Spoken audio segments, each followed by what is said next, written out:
நம்ம இன்னைக்கு வந்திருக்கக்கூடிய இடம் பாத்தீங்கன்னா, குழுவுல ரூ. 1 வட்டிக்கு வாங்கி செய்யறோம். இது செய்யல முட்டு வலி கம்மிங்க. ஒரு ஆடு வந்து 15 கிலோ, 18 கிலோ டோட்டலா ரூ. 80,000 உங்களுக்கு ஒரு ரேட் கிடைக்கும். ஒரு 10 கிலோ சேர்த்து வர்றப்ப அந்த நம்மளுக்கு லாபம். வியாபாரிகளுக்கு தான் காசு. எந்த ஒரு தொழில் உற்பத்தி பண்றவங்களுக்கு காசு இல்லைங்களா? இது 6 மாசத்துல காசு பண்ணலாம். ஆசை பொறுத்தளவு இன்ட்ரெஸ்டட் செய்யணும், தொடர்ந்து செய்யணுங்க. காய்ச்சல் வந்தாலும் இல்ல, இளவுக்கு போனா சாவுக்கு போனாலும் இல்ல, கல்யாணத்துக்கு போனாலும் இல்ல. இதுக்கும் அதேதான். ஆடு மாதிரியே இதேதாங்க. ஆடு மாடு ரெண்டும் ஒண்ணுதாங்க. சொந்த பூமி, சொந்த நிலம், சொந்த நிலம் இருக்கணும். அதனால என்னன்னாக்க, இப்ப மாடு கட்டுப்பாடு யார் வேணும், மாடு கம்மி பண்ணிட்டு ஒரு 10 கடை குட்டி வாங்கலாம்னு சொல்லி இப்ப கடை குட்டி வாங்கி இருக்கோம். 10மே கடாய்ங்களா? 9 கடை குட்டி வாங்கி 80,000 இப்ப எவ்வளவு ஆடு இருக்கு? இப்போ 9 கடை குட்டி வாங்கி இருக்கேன். இப்போ ஐயோ, கண்ணுல பாத்துருச்சுங்க. ரெடி ஆயிருச்சுங்களா? கண்ணுல பாத்துருச்சு. அந்த விஷயம் இப்ப ஒரே வாரம் தாச்சு வாங்கி. அதாவது அதுல கட்டுப்படி இல்லை, அது முட்டுவலி ஜாஸ்தி, கட்டுப்படி இல்லைன்னு சொல்லி இப்போ 1 லட்சம் ரூபாய் வட்டி குழுவில் வாங்கி ஆடு வாங்கியிருக்கோம். நம்ம கிட்ட எத்தனை 9 ஆடுமே நீங்க வாங்கிருக்கீங்க? 9 குட்டி இருக்குது. 9ல எத்தனை பிரிவு குட்டி? எல்லாமே கிடா தானே? எல்லா கிடா குட்டி தான். ஏன் கிடாயே வாங்குனீங்க? 4 மாசத்துல வித்துறலாம். வித்தா காசு ஆகுது. காசு பண்ணணும். நாங்களும் வரலாமா? ஓ, தாராளமா வரலாங்க. எந்திரா மேல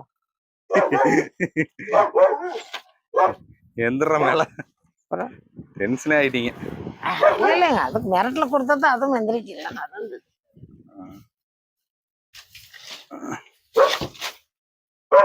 சொல்லுங்க. இப்போ மாட்டுடைய வருமானம் எங்களுக்கு கம்மியா தான் வருது. எங்களுக்கு மாடு உற்பத்தி பால் செஞ்சு கொடுத்தா கட்டுப்படி ஆகுற கணக்கில் தான். கடாய் குட்டி ஒரு 10 குட்டி வாங்கி இப்போ பைனான்ஸ்ல வாங்கி தான் குழுவில் வாங்கி செஞ்சிருக்கிறோம். அதனால 4 மாடுல 2 மாடு கம்மி பண்ணி போட்டு ஆடு வளர்க்கலாம்னு சொல்லி கடாய் குட்டி வளர்த்துறேன். 4 மாசம் 5 மாசத்துல ஏதாவது வித்துக்கலாம் காசு ஆகிக்கு. அதனுடைய கணக்கு தான் நாங்க இப்ப செஞ்சிருக்கிறோம். இதுதான் நிலவரம். எங்களுக்கு மாட்டுல உற்பத்தி பால் உற்பத்தியில ரேட்டு கிடைக்கிறது இல்லைங்க, கொடுக்கறது இல்லைங்க. 32 ரூபா 33 ரூபா கொடுத்தா என்ன பண்ண முடியுங்க? ஒரு மூட்டை 70 கிலோ மூட்டை எஸ்காம் எடுத்தா 1,800 ரூபா, 1,800 ரூபாங்க.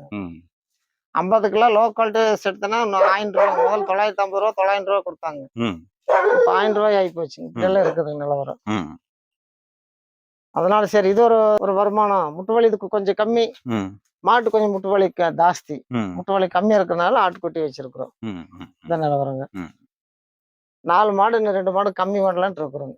இதான் நிலவரம். இன்னும் 2 கம்மி பண்ணலான்னு இருக்கீங்க? ஆமாங்க. பிரயோஜனம் இல்லைங்க. மாடுக்கு தேவை ஜாஸ்தி, மூட்டை வேணுங்க. எம்மாரம்பாளையம் அப்படிங்கிற ஒரு வில்லேஜ்ல ஆல்ரெடி மாட்டு பண்ணைய பற்றி நம்ம ஐயா வந்து சொன்னாருங்க. இன்னைக்கு வந்து பாத்தீங்கன்னா அவர் வந்து வெள்ளாடு, அதாவது கெடா குட்டியை மட்டும் வாங்கி அதை வந்து வளர்த்து கறிக்கு வந்து விற்பனைக்கு கொடுக்கறதுக்காக இந்த ஒரு ஃபார்ம் வந்து மினி ஃபார்ம் வந்து ஸ்டார்ட் பண்ணியிருக்காரு. இது எப்படி ஆரம்பிச்சாரு அப்படிங்கிறத அவர்கிட்ட கேட்போம். ஐயா வணக்கங்க. நல்லா இருக்கீங்களா? ஐயா, இப்ப நம்மளது வந்து பூராமே கெடா குட்டி தான். வெள்ளாட்டு கெடா. வெள்ளாட்டு கெடா குட்டி. எவ்வளவு மாதங்களான கெடாவை நீங்க வாங்கிருக்கீங்க? இப்பதான் நாங்க புதுசா வாங்கியிருக்கிறோம். அதனால எங்களுக்கு அறிமுகம் கம்மி தாங்க. இருந்தாலும் மாடு வச்சு வளர்த்து பார்த்தா பால் உற்பத்தியில விலை கம்மியா கொடுக்குறாங்க, வேலை ஜாஸ்தி, முட்டுவலி ஜாஸ்தி. அதனால மாடு கம்மி பண்ணிட்டு ஒரு 10 கடை குட்டி வாங்கி வளர்த்துறதுக்கு ஏற்பாடு பண்ணிக்கிறோம். எங்களுக்கு நாங்க வட்டிக்கு வாங்கி தான் செய்யறோம். குழுவில் வாங்கி குழுவில் 1 ரூபா வட்டிக்கு வாங்கி செய்யறோம். அதனால மாடு கம்மி பண்ணிட்டு இது செய்யல. முட்டுவலி கம்மிங்க. 4 மாசத்துக்கு ஒரு தடவை, 5 மாசத்துக்கு ஒரு தடவை வித்தா காசு ஆகும். அப்படியே ரொட்டேஷன் பண்ணிக்கலான்றது செஞ்சுட்டு இருக்கிறோம். இப்ப நீங்க ஆடுகள் வந்து பாத்தீங்கன்னா 9மே வெள்ளாடுகள் தான். ஆமாங்க. ஓகே. இந்த கருப்பு வெள்ளாடுகள் தான். ஆமாங்க. கருப்பு வெள்ளாட்டு குட்டி.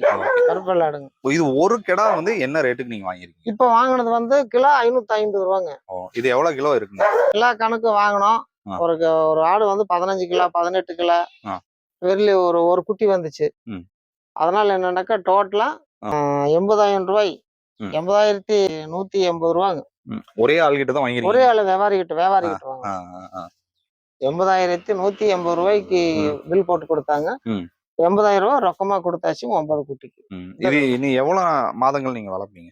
இன்னும் கொஞ்சம் 4 மாசம் 5 மாசம் கம்மியா வளர்க்கும். குட்டி. இப்ப எவ்வளவு சைஸ் வருங்க நார்மலா? இப்ப என்னங்க இப்போ அதுதாங்க ஒரு 15 கிலோ ரேஞ்சில் இருக்குது. ஆ.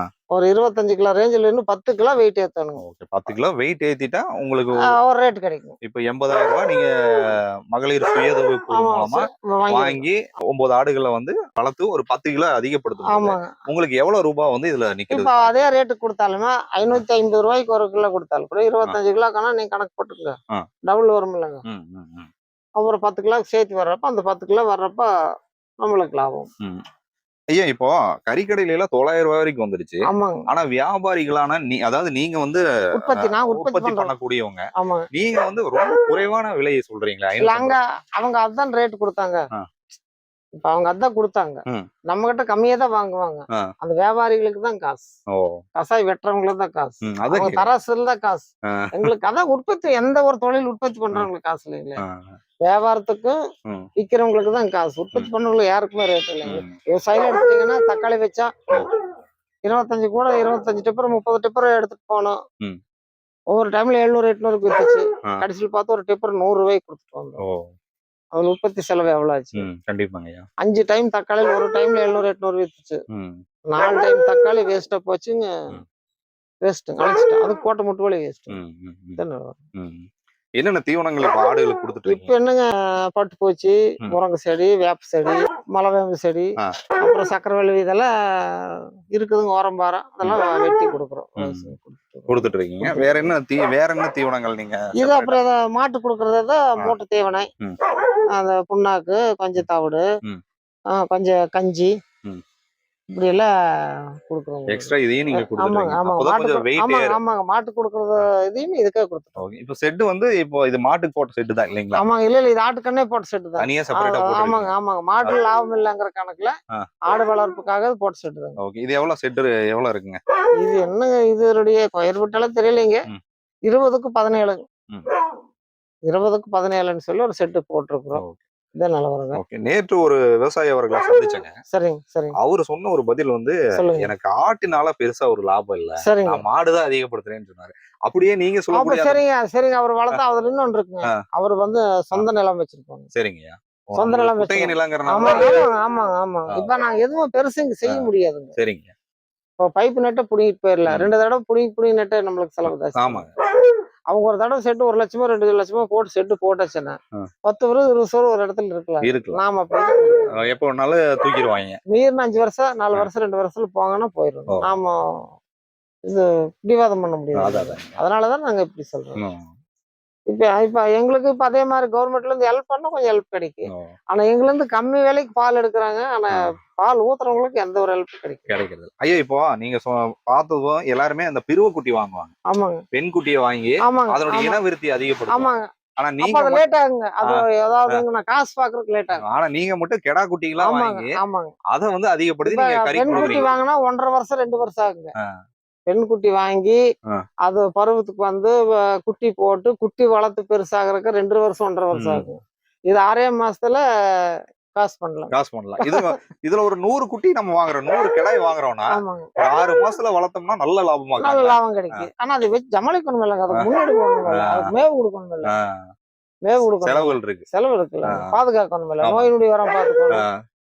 மழை ஆகாதுங்க, வெயில் ஆகாது. ஆ. ஒரு நார்மலா வைக்கணுங்க. ஆ. நிறைய நைட்ல ஒரு பிரச்சனை இடத்துல பகல்ல ஒரு இடத்துல பாரு வெளி செட்டு ஏற்படும். அது வெளி எப்படிங்க? மாதிரி வச்சு வெளிய ரவுண்ட் அடிச்சுக்கிறது. ஓ, அது போய்க்கும். ம். வெளிய ரவுண்ட் அடிச்சு பகல்ல வச்சுக்கிறது. ஆ. நைட்ல மட்டும் இங்க வச்சுக்கணும். ஓ. இதானே. ஐயா யாராவது கிடை கேட்டாலும் நீங்க குடுப்பீங்களா? பின்னாடி ஒரு 3 மாசம் 6 மாசம் 4 மாசத்துக்கு மேல கொடுக்கலாம். 4 5 மாசத்துக்கு மேலங்கிறப்ப கொடுக்கலாம். நம்மள வச்சுட்டு என்ன பண்றது? நம்மளுக்கு தான் காசு வேணும் இல்லைங்க. நாம இப்ப வட்டிக்கு வாங்கி தான் குழுவில் வட்டிக்கு வாங்கி தான் கொடுத்துருக்குறோம். அதனால என்ன குட்டி பெருசாகி போச்சு. 25 கிலோ வெயிட் வந்தாச்சுன்னா குட்டி வித்துற வேண்டியதா? 15 கிலோ குட்டி வாங்கியிருக்கோம். 10 கிலோ வெயிட் ஏத்தினா தெரிஞ்சு 25 கிலோ குட்டி வாங்கினா வேலை முடிஞ்சது. அவ்வளவுதான். இதான் விஷயம். ஓகே. ஐயா இந்த தொழிலை எல்லாருமே பண்ண முடியுங்களா? அது அவங்க ஆசை பொறுத்தளவு இன்ட்ரெஸ்டட் செய்யணும். தொடர்ந்து செய்யணுங்க. ரிஸ்க்ல காய்ச்சல் வந்தாலும் இல்ல, இளவுக்கு போனா சாவுக்கு போனாலும் இல்ல, கல்யாணத்துக்கு போனாலும் இல்ல. இதுக்கும் அதேதான். ஆடு மாதிரியே தான். இல்ல இதேதாங்க. ஆடு மாடு ரெண்டும் ஒண்ணுதாங்க. இப்ப இது ஆடு வந்து நிறைய பேர் வந்து காட்டுக்குள்ளார மேய்க்கு போவாங்க. இது மேய்க்கு போறது இல்லைங்க. ஏதோ பொருள் மேவ் வந்து உற்பத்தி பண்ணி ஒரு இடத்துல போட்டு வச்சிருக்கோம். அவ்வளவுதான். சிம்பிளா வச்சுக்க வேண்டியது. சிம்பிளா வச்சுக்கணும். அவங்க வந்து 30 உருப்படி 40 உருப்படி வந்து காட்டுக்கு மேய்க்கு போவாங்க. உருப்படி பெருசா இருக்கிறதுனால ஆ. நிறைய இருக்கிறதுனால ஆ. நாம அப்படி போக முடியாது. ஆ. போதும் இது அளவுக்கு 10 குட்டியே போதும், எங்களால சமாளிக்க முடியாது. இதுதான் போதும், இதுவே போதும். ஒரு இதுவே ஒரு போதும். 6 மாசத்துக்கு ஒரு ஆமாங்க. வருமானத்தை எடுத்துக்கலாம். வருஷத்துக்கு 2 டைம் எடுத்துக்கலாம். எடுத்துக்கலாம். ஓகே. ஒரு 25 கிலோ வெயிட் வந்துச்சுன்னாக்கா போதுங்க. ஒரு 10 கிலோ வெயிட் சேர 25 கிலோ சேர்றப்ப ஆ. எப்படியும் ஒரு குட்டி ஒன்று 10 15 வருங்க. ம். போதுங்க. சரி. இதான் நிலவரம். ஓகேங்கய்யா. அதாவது நீங்க சொன்ன இந்த ஒரு தொழில் வந்து பாத்தீங்கன்னா புதுமையா தொழில் இருக்கு. வந்து பொதுமை இருக்கிறது மட்டும் இல்லைங்க, விடாத முயற்சி செய்யும். கண்டிப்பாங்க. மனசு விடாம செஞ்சா செய்யும். ஜெயிக்கலாம். தொடர்ந்து உழைப்பு. உழைப்பு போடணும். தொடர்ந்து உழைப்பு. சரிங்கய்யா. இதான் நிலவரங்க. ஓகே. கிடாய் வாங்கி வளர்த்து அதை வந்து கறிக்கு விற்பனை செய்யக்கூடிய இந்த தொழிலை பற்றி நிறைய தகவல்கள் எங்ககிட்ட பகிர்ந்துக்கிட்டீங்கய்யா. சரி, ரொம்ப வணக்கம் நன்றிங்க. வணக்கம் நன்றி. வணக்கம் வணக்கம். ஐயா செய்யக்கூடிய இந்த தொழில் வந்து பாத்தீங்கன்னா புதுமையான ஒரு தொழிலா இருந்தாலும் இதை வந்து நம்ம செய்யறதுக்கு இடவசதி இருந்து நமக்கான நிலம் இருந்தா கண்டிப்பா இதுல சொந்த பூமி, சொந்த நிலம், சொந்தம் நிலம் இருக்கணும். இருந்தா நம்ம இதுல நல்லபடியா வெற்றி அடையலாம் அப்படிங்கறத வெற்றி பதிவு அடையலாம். பண்ணிருக்காருங்க. தொடர்ந்து சிவாரன் டிவிக்கு ஆதரவு கொடுங்க. சிவாரன் டிவி இன்ஸ்டா பேஜையும் சிவாரன் டிவியும் தொடர்ந்து பார்க்கணும்னு போட்டீங்கன்னா சப்ஸ்கிரைப் பண்ணீங்க. நோட்டிபிகேஷனை கிளிக் பண்ணா மறந்துடாதீங்க. ஏன்னா இந்த மாதிரி பல தகவல்கள் நம்ம சிவாரன் டிவில காத்துட்டு இருக்கு. டில் தென் பை ஃப்ரம் உங்கள் சிவா. நன்றி, வணக்கம்.